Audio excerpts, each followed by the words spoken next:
Hi everyone, it's Jillian, and today I want to talk about unusual/odd projects that I had to do in art class.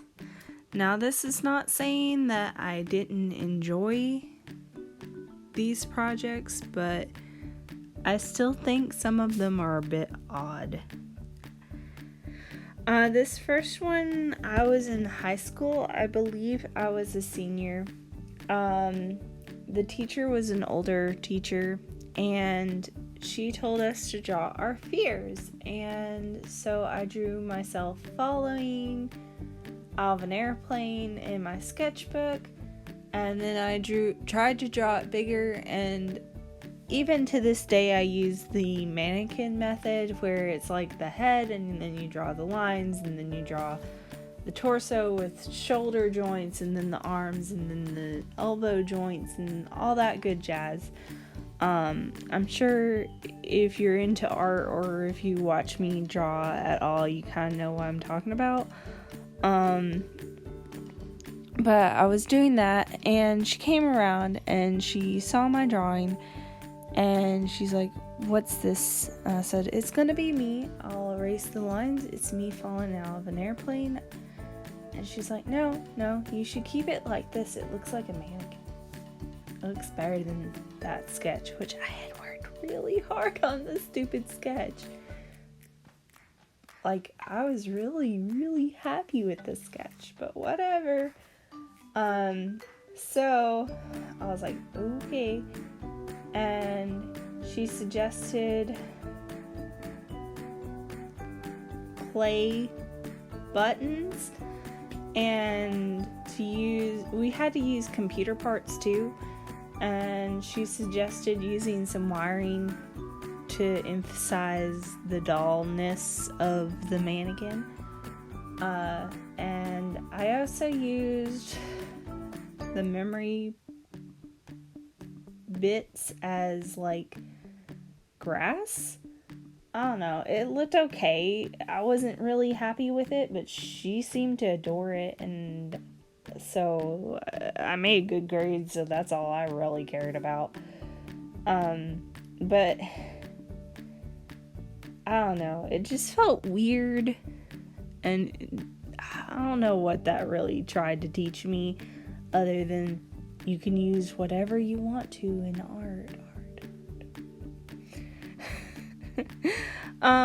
Another project she had us do was to take like VHS tapes and make something out of the thread, I guess, actual tape part. Like, we could use other pieces of them. Like, she had us use a lot of recyclable stuff. And I ended up taking some twigs and some other stuff I found out in the wilds, and I wove together like a collage.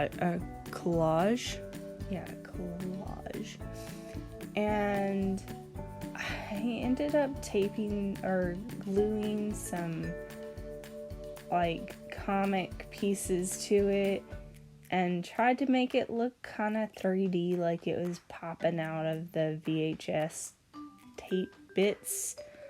And she really liked it, but I don't know, that I wish I could have done better. And I don't know that it really was getting the point across of what I was trying to do.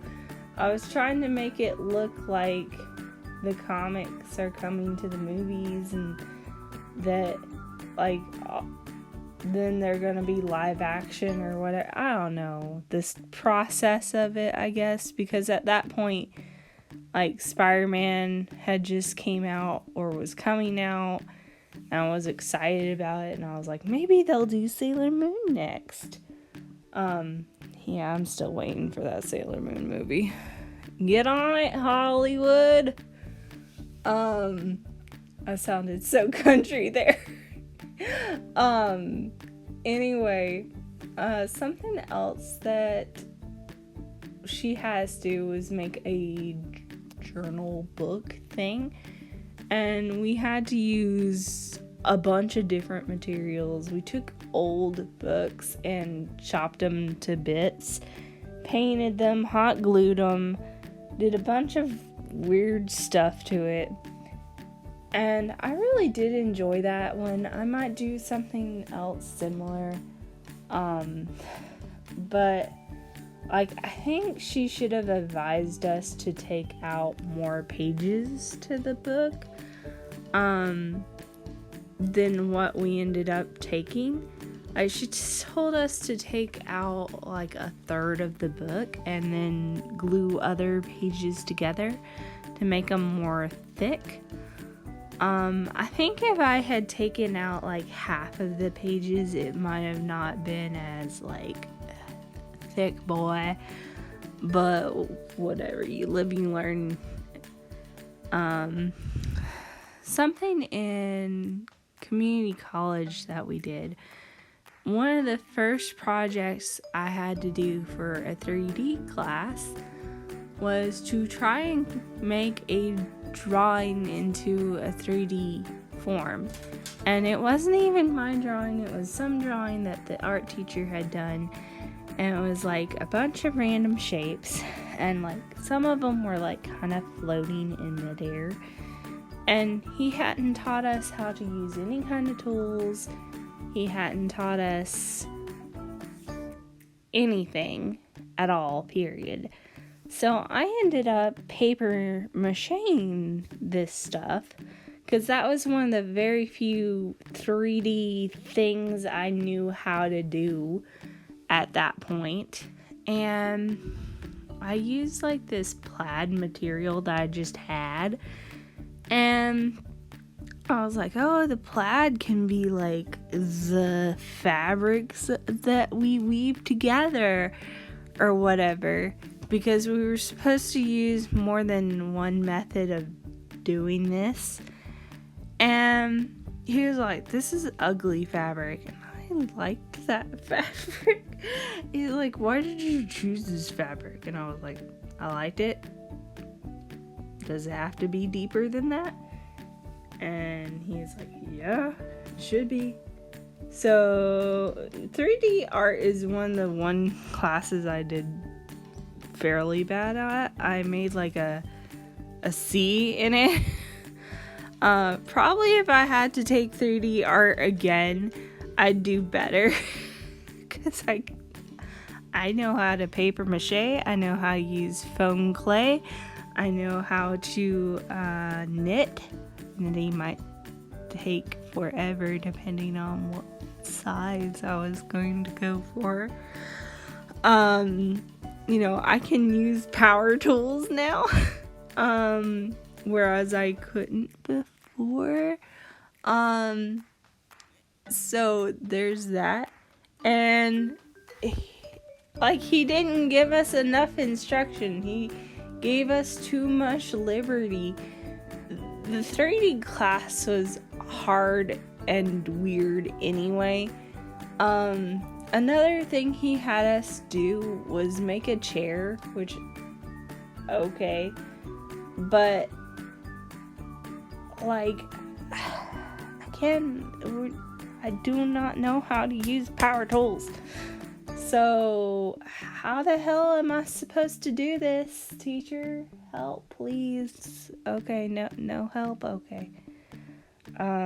You want us to do a freaking paragraph or more of a art movement and then make a egg safety basket thing? Okay. Sure. That one was annoying. He didn't give us enough time with it. I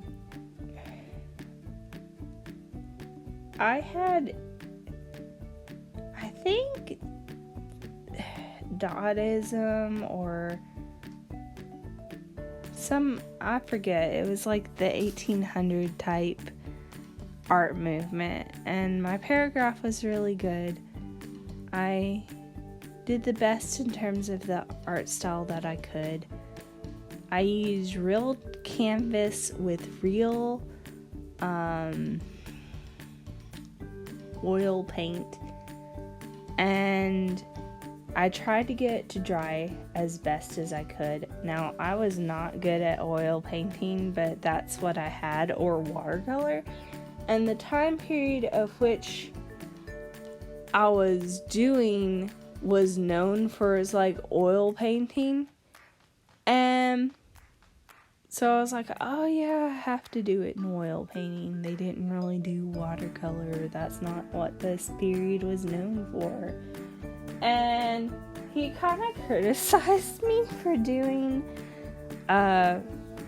oil painting. He's like, why did you do that? Because like 90% of the paintings from this period are from oil paintings.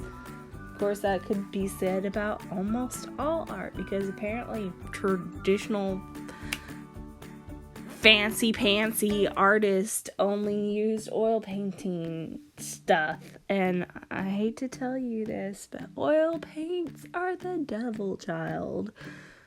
Like, the only way y'all will get me to do oil painting again is if I have a Patreon or some stupid unrealistic goal and I hit it, and then I will do oil painting for y'all. I'll still hate it, but I'll do it. If I hit 100K, and that's so far away, like I'm like 200 subscribers right now. If I hit 100K, I will do freaking oil painting for y'all. How's that sound? Does that sound good? Yeah. This is how I torture myself. That probably will never happen, so I'm probably safe. Anyway, I'm sure there's some other weird projects that I've done throughout my art life. Most of them, like, I could understand. Some of them not so much. But anyway, for now, I think this is the end of the video, and I hope you enjoyed it. And don't play with oil paints unless you know what you're doing. Be good to your all self. Remember to like, subscribe, comment, all that good jazz. If you made it all the way here, leave a paintbrush emoji or something down below. And I hope you all have a good rest of your day. Bye bye.